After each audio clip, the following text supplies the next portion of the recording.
ህይወት ለሰጠው እድሜ ለሰጠው አላህ ትልቅ አጋጣሚ አምጥቶለታል። አሽሩ ዙል ሒጃ የተከበሩ 10ቱ ቀናቶች አላህ Subhanahu Wa Ta'ala የነገሮችን ክብደት ብዙን ጊዜ የሚገልጽልን በመሐላ ነው። እነዚህ ቀናቶች ደግሞ የተማለባቸው ናቸው። መሐላው ለምን አስፈለገ ከተባለ በዚህ ጊዜ የሚሰሩ ስራዎች ክብደታቸውን ለመግለጽ ነው። በዚህ መልካም በሆኑት 10 ቀናቶች የሚሰሩ ስራዎች ከምን ጊዜ የበለጡ ናቸው።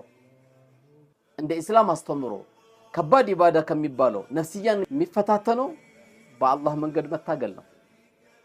ወለል ጂሃዱ ፊ ሰቢልላህ በአላህ መንገድ መታገሉ በዚህን ጊዜ ከተሰሩ ስራዎች የሚበልጡ ስራዎች እንደሆኑ ነው የነገሩን። ነቃ በል ወንድሜ፣ ነቃ በይ እህቴ።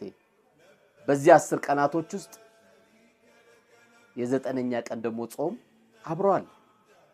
ይህ ቀን ላይ መዘከሩ፣ መጾሙ፣ ሰደቃ ማብዛቱ የተወደደ መሆኑ አንዱ መገለጫ ሲሆን መጾሙ ብቻ ደግሞ ያለፈውንና የወደፊቱን ወንጀላችን የሚያስምር ቀን ነው።